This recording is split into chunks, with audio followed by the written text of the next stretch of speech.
Good morning, students. How are you all? Hope you are doing good. So, today this video is the last module of our history lesson number 1. So, with this we will be successfully completing our history lesson number 1. So, in the last video what did we discuss about? We have discussed about how archaeologists will find out how old an object is, what can they find, how can they find, and the techniques that they might be using, and even more advanced. So I just try to explain a bit. So now moving forward, now we have to think, was the life led by the kings and queens in that time, was it similar to the ones what ordinary people have left? No, right? They will be different. Now king and queens will have their own experiences, what they do in their daily routine, what they have to face. Now kings used to face battles, they used to go for wars. So their experience will be different from the normal person. Will normal person go for battles? No, they don't go. So what were the routine work that have been done by them? What were the different activities? What was the daily routine? What were the problems faced by them? So in this way we can tell that there was a different path that was led by that kings and queen had, and a different path that ordinary people. Now under ordinary people, what are the who can come? It can be a farmer, herder, gatherer, or any craftsperson, any merchant. So all these people can come under this category. So by this we can say that we don't have one past to study about. There are different past. What the experience I have done, I have experienced, what are the things that you have experienced are different. So I have my own past and you will be having your own past. So we don't have one single past. We have past. That is plural. Okay, students. Now, as we know that many people have crossed the frontiers, they have crossed the borders of the India, they have come and settled here. But still, there were many different types of customs and religions and other practices that were followed in India. Okay. Even now, those are still existing. For example, people in Andaman Islands are gathering the food they have to eat. Now, whereas people living in the city have to go to the stores and they have to buy the food. Many differences that were existing in the past are still continuing. As we have seen the example, people in Andaman Islands are getting their food through forest produce, by fishing or by hunting animals, whereas people in the cities are being dependent on many of the supplies, whether it can be supermarkets or it can be from any normal market near to our area. But we are not producing, we are not gathering it. Somebody is keeping it ready. If we want, we can go and buy. So there are many such differences that have been practiced earlier and they are still being continued. Now, how can we know that what have happened? Because we have already seen through manuscripts and inscriptions, kings used to keep the record of each and every activity. In the last class, you might have heard about Akbar and Babur, right? They had their biographies and autobiographies. Usually in this, a life of a particular person will be completely mentioned. And somewhere in these books only we can also get some information about the common people, how they used to help the common people, or what might be the problems faced by the people in that time. But other than this, do we have any other sources or any other record that tells about the life of the people, ordinary people at that time? We don't have. Why don't we have? Because the ordinary people in that time did not know this art of writing. So they have not maintained any record. Maybe they didn't have the time to maintain, they were busy in their livelihood so that they can live happily. Or there can be many other reasons because of which they might have not recorded. But here and there we get information through the artifacts or the manuscripts, inscriptions, or through the books of the kings and queens. So students, now further, when did it happen? Now that means we are moving to our last and very important topic of the lesson, that is when. Okay, so how, if somebody asks you when did you born, so what would be what you will be telling? You will be telling date, you will be telling the month, and you will be telling the year. But students, in the last class, that is in your class 5, you have learnt about two different terms, right? That is AD and BC. Students, what are these terms used for? I hope you remember. Okay, let me help you then. So, BC is the term used for dating or telling the time before the birth of the Jesus Christ, and AD is a term used for describing the years after the birth of Jesus Christ. That means the history is completely, now we can say it is divided into two. That is divided from the point of when the founder of Christianity, nothing but Jesus Christ when the Jesus Christ have born. So if we suppose this is a timeline, this part is BC and this part is AD. 1 BC and 1 AD. Students, we don't have any zero here. Okay. And how is the years counted? In BC, years are counted backward.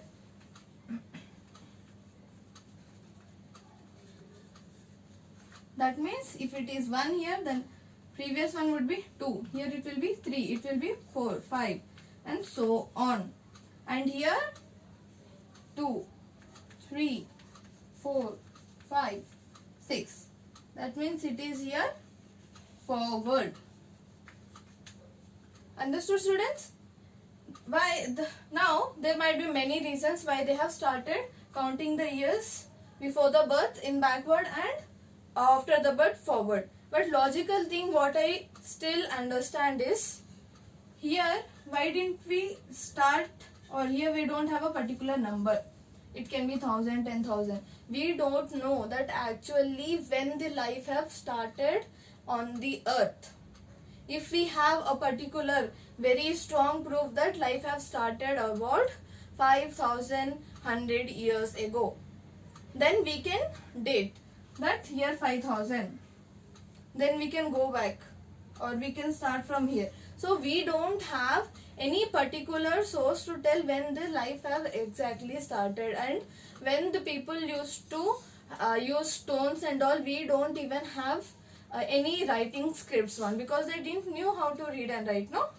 So, and why didn't they start from any higher number? Why did they start from here? Logically, I feel because nobody knows that when the life will be completely end. Okay, students? So I hope you all agree with this logic. Now what is the full form of BC? It is before Christ. And AD is nothing but Anno Domini. Students, you have learnt in the class 5, know what is Anno Domini? Anno Domini is nothing but in the year in the name of the Lord. And Lord means whom they are referring to? They are referring to Jesus Christ. Students, again from the beginning, here there is a division of the time. One is BC and AD. That is, we have divided on the basis of the year in which the Jesus Christ has born. So before that is before Christ, and after that is Anno Domini. Okay. So here in BC the years are counted backward. That means it might have started from a greater digit and it is going in a decreasing order. And here in AD it is in forward manner. That means from small to bigger letter, because we don't know when it will end. Okay. Now here BC stands for before Christ and AD stands for Anno Domini. And sometimes archaeologists and many historians are using some other terms instead of BC and AD. That is BCE and CE. That means before Common Era and Common Era. So there are other two, and CE is also called as Christian Era by many people because it have started after the birth of the Jesus Christ. And here few people call it as before past. Okay students, and even India have started using this Christian era, this time of dating and naming the time about 200 years ago. So if we are seeing this timeline, students, can you think something related to your maths? Okay, only here in your maths also you will be having such kind of numbering, but only difference is there you will be having 0 as common, which we don't have here. The last year of BC would be 1 BC and the first of AD is 1 AD. There is no 0 in between. Okay students? So students, this is another short topic. This is very important to know, but this is not a part of your syllabus. But again I repeat, it is a very important part that you should be knowing. That is naming centuries. How are the centuries named? In many places you will be find that this particular incident have happened in so and so century, 10th century, 12th century. Now how will we know what is a century first? Century is nothing but a period of 100 years. Then what is the period of 10 years called? A decade. Okay students, now we have in 1 century we will be having 100 years. 100 years will be compiled as 1 century. But how can we know in 10th century what will be the years that will be falling into? Do you know? You don't know, right? So in the 10th century years will be falling in this manner. So it will be having the years from 900 to 1999. Okay. Now if we have to find out what years will come under 12th century, then it would be 1100 to 1199. So students, we have a small trick so that you can remember. So whenever a century is there, the starting year of the century, at the end they will be having 2 zeros. In the first they will be having 2 zeros. And here they will be having 99. So any century would be starting from 100, 900, 1000, 1100 like that, and it will be ending as 999 or 1199 or 1099. Okay student, this is a small trick. And one more thing what you can see is, if it is 9 and 9 here, it would belong to 10th century. That means the next number 11 and 11 we have it common here. That means the next number century, 12th century. Now what would be the years that would be falling into 5th century? Think students. It would be first of all 2 zeros common and here 2 nines. If we have to tell it 5, then what should be written? Before 00 it should be 4 and here also 4. So these are the years that will be falling into the 5th century. Is it easy to remember? Yes, and it is very important to know that what years will be falling into which century. So students, here again I am with a new task. So here you have to write in which century does the following years fall into or they belong to. And one more thing students, you also have to write the term what is best suited for that, whether it is BC or AD. Okay, so this is your task. Students, now we have learnt earlier about inscriptions, right? They are the writings on the hard surfaces such as stone or metal. Usually they will be having some script, that means how the way the alphabets are written, a language what they follow. So most of the inscriptions would be having that. But students, can you understand what is written here? We don't understand. So the language used in these scripts are 100 years ago. We are not familiar with these languages, and these languages have also changed a lot over the time. We are not using those languages, no? So obviously we can say that they have changed. Now, when we don't know what is written, how to understand? Through this we can understand. The study of the inscription is called epigraphy, and the process of understanding the inscriptions is called decipherment. Students, if you notice in the first sentence which is given above, you can see epigraphy. Now both the sentences are related to inscriptions. But which term? Will epigraphy come for the study or decipherment will come for study? Here I have again a small trick to remember. Now in study also you are having Y at the end and epigraphy Y at the end. If the question comes, what is the study of inscriptions called? If when you see the word study, then you can write epigraphy. Y is common in both. Students, now we have few stories of the decipherment. This is the one which we have found in the Egypt.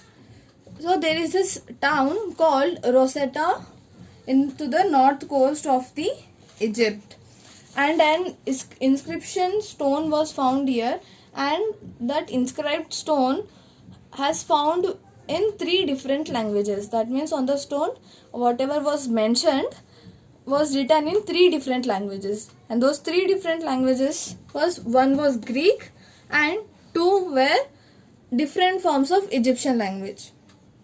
Now scholars who could read the Greek understood that the names of the kings and queens were enclosed in a little frame called cartouche. So now the names of the normal people were not done in this way. As they were very royal people, we have got such kind of sources. Students, you must